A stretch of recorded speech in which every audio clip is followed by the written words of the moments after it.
또 영상 하나 찍어 보겠는데요. 이번 주제는 금연입니다. 그래서 제가 금연 성공했는데 어떻게 금연 성공했냐? 제 금연 성공기에 대해서 좀 얘기하면서 금연과 관련해서 제가 하고 싶은 얘기들을 좀 해보겠습니다. 화면 전환하겠습니다.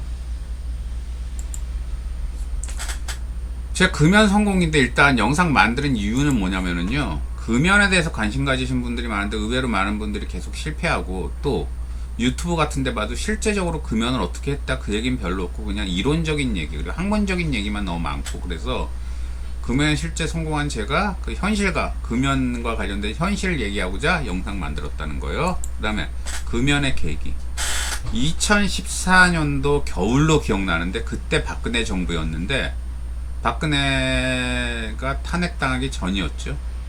그때 담배값을 갑자기 올렸어요.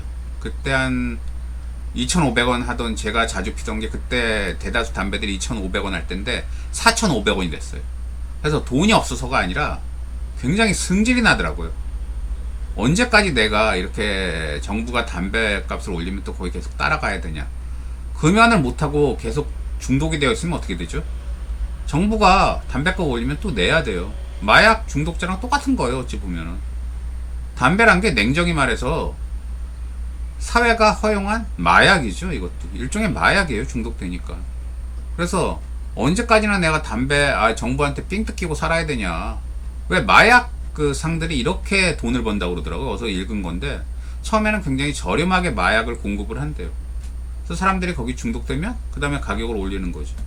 가격 올려도 이미 중독됐기 때문에 낼 수밖에 없죠. 전 그 생각이 나서 열이 받아서 정부가 그렇게 국민들 삥 뜯고 하는 게 열받아서 그래서 저는 담배를 끊게 됐다는 거예요. 그 다음에 사용한 방법. 사용한 방법은 뭐 여러 가지 방법들이 있는데 그 전에도 제가 다른 방법도 사용해 봤는데 다 실패했어요. 뭐 금연침부터 금연 패드 다 했는데 실패하고 결국은 제가 책에서 읽은 어떤 방법을 응용한 건데 그 책에 보면은 마약 중독자들을 치료하는 치료소 얘기가 나오는데 저는 물론 마약을 안 해봤으니까 거기 들어간 적이 없는데 이건 읽은 거예요. 책에서. 이렇게 한대요. 어떻게 하냐면 마약 중독자가 들어오면 그 1인실 독방에 가둔대요. 가두고 거기에는 침대 하나랑 바켓스 하나만 있다고 그럽니다. 그 뭐 물건 같은 거 담을 수 있는 그래서 침대에선 잠을 자고 그리고 담요 한 장, 바켓스에는 대소변을 본대요. 그런데 왜 거기 그러면 안에 뭐 변기 같은 게 없느냐? 어차피 마약 중독을 하러 마약 중독된 사람들은 좀 있으면 금단 현상이 일어나서 다 깨부수하기 때문에 오히려 그게 위험해서 그 안에는 변기 같은 게 없대요. 그래서 그냥 가장 안전한 바켓스, 그러니까 그 물건 담는 그런 통 같은 것만 하나 있대요. 그러면 그 안에서 그 사람들은 하루 종일 잠자고 어떻게든 버팅기는 거예요. 그 마약을 안 하고. 근데 마약 안 하면 담배도 끊으면 여러분 아시죠? 금단 현상 일어나면 막 손 떨리고 미치겠고 뭐 심지어 밤도 안 맥히고 돌죠. 저도 그 여러 번 경험해 봤는데 마약 중독이니까 오죽하겠어요. 그러니까 그 안에서 별별 일을 다 하는데 그래도 이제 밖에서는 쳐다만 본대요. 그래서 이제 자해하고 이런 것만 아니면 그래서 결국은 한 달, 두 달, 석 달, 넉 달 그렇게 시간이 지나면 점점 몸 안에 담배 마약 기운이 사라지면은 이제 결국은 마약을 끊는 거죠. 그 원리예요. 그 원리. 그래서 그 안에서 정말 힘들면은 너무 힘들어하면 의사들이 가서 그 침대에 묶어놓기도 하고 뭐 그런다고 그러더라고요.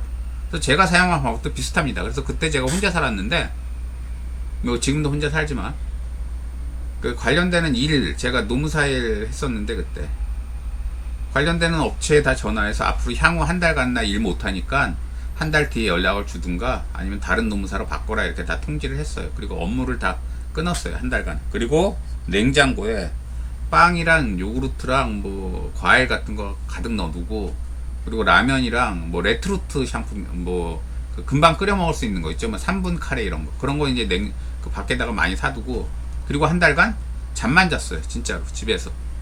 너무 담배가 피고 싶으면 계속 잤어요. 그리고선 중간에 정 배고프면 냉장고 열어서 과일이랑 뭐 빵이랑 그 우유랑 이런 거 꺼내 먹고 그렇게 한 달을 보냈어요. 한 달을 그렇게 보내고 나니까 좀 살겠더라고요. 담배 없이도. 그래서 제 담배 금연은 그 방법으로 무식하게 그렇게 끊었다는 거 말씀드리고 그 다음에 수개월 수년이 지나면 담배 생각 안 났나 이것도 많이 질문을 하는데 당연히 났죠. 제 기억에 5년 지날 때까지는 담배 피는 꿈을 자주 꿨어요. 좀만 피고 나면 꿈속에서 담배를 펴요. 그러다가 화들짝 놀라요. 이거 피면 안 되는데 이런 생각을 해가지고.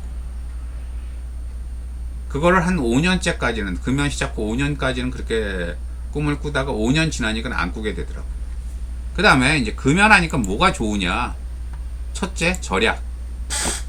담배값이 요즘 아마 어지간한 담배들 4,000원, 4,500원 내지 5,000원 할 텐데, 한 달에 하루에 한 갑 핀다고 쳐도, 저는 그때 한 갑 반, 뭐 두 갑 피웠는데, 한 갑만 핀다고 계산해도 한 달에 대충 15만원 돈이 나갑니다. 그럼 간단히 계산되죠.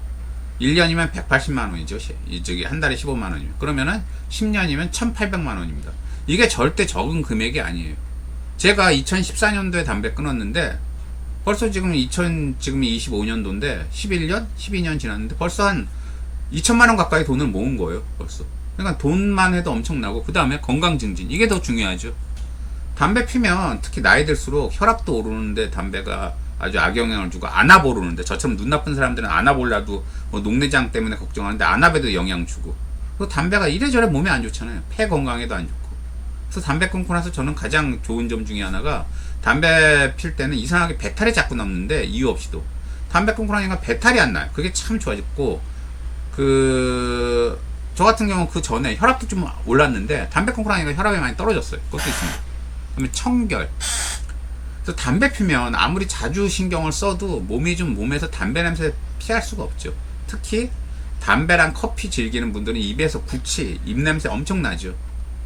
그리고 또 담배 피면 어떻습니까? 이 담배를 이제 손가락으로 피니까 손에 그 담배 진이 배지요. 그래서 그건 아무리 해도 안 없어지더라고요. 제가 막 쇠수세미로 박박 긁어도 안 없어졌는데, 담배 끊고 나니까 희한하게 다 없어져요. 그래서 청결이 특히 저한테는 중요했던 이유가, 제가 강의를 많이 하거든요. 제가 강의를 많이 하는데, 한 번 이런 적이 있었어요. 담배 피던 시절인데, 강의를 하러 들어갔는데, 바로 앞줄부터 이제 사람들이 앉아 있었는데, 수강생들이, 어떤 여자 수강생이 아이 담배 냄새 이렇게 대놓고 얘기하더라고. 저 망신 주려고. 그때 제가 담배 피던 시절인데, 그때는 강의 중간중간에도 나가서 꼭 한 대씩 피고 와야 됐어요. 1시간이나 1시간 반마다. 하루에 막 두 갑씩 필 때니까. 그래서 제가 한번 크게 망신당했는데, 인젠 그런 일이 없어요. 담배 끊으니까 몸에서 담배 냄새 안 나죠. 손에 담배 진도 없죠. 입에서도 담배 냄새 안 나죠. 그러니까 그런 일이 없어서 참 좋은 것 같아요. 그 다음에 마지막으로, 금연 성공을 위한 핵심사항은 뭐냐? 이건 뭐 여러 가지가 있는데, 제가 생각하는 건 이거예요. 동기부여 요소를 만들어야 돼요. 금연을 해야 될 요소를. 그게 없으면 꼭 담배를 다시 필 수밖에 없어요. 그냥 애매하게, 아니면 담배 끊으면 좋다는데 그냥 끊어보지, 이러면은 실패하더라고, 대부분. 과거에 제가 그랬어요. 그래서 저 같은 경우는 아까 얘기한 대로 박근혜 정부가 너무 미웠어요. 그래서 이건 정치적으로 미웠다는 게 아니라, 담배 피는 사람들한테 막 그 2,500원 하던 걸 4,500원을 올리면, 얼마나 많이 올린 겁니까? 그거를 7, 80% 올린 거잖아요. 그렇게 올려서 막 돈 뜯어가는 게 너무 미워서, 저는 정부가 그렇게 삥 뜯는 게 너무 싫어서 담배를 끊었는데, 그런 강렬한 계기를 만드세요. 예컨대 우리 애들이 나 때문에, 내가 담배 피워서 나쁜 병이라도 올면 어쩌나, 가족을 위해서 끊자. 이것도 좋은 계기죠. 아니면 내가 업무에 집중 못하는데, 내가 업무에서 좀 더 성공하기 위해서 담배를 끊자. 이것도 좋은 계기죠. 그래서 중요한 계기, 담배를 끊어야만 하는 중요한 계기를 만드시는 게 금연을 위한 가장 중요한 요소라고 말씀드리고, 그 다음에 이제 마지막으로, 담배 끊는 건 힘듭니다. 하지만 담배를 일단 끊고 나면은 다른 분야에서도 굉장히 자신감이 생겨요. 내가 담배도 끊었는데 이건 못하랴 하는 자신감이 생기니까 꼭 좀 담배 끊으시길 권유드리면서 영상 마치겠습니다.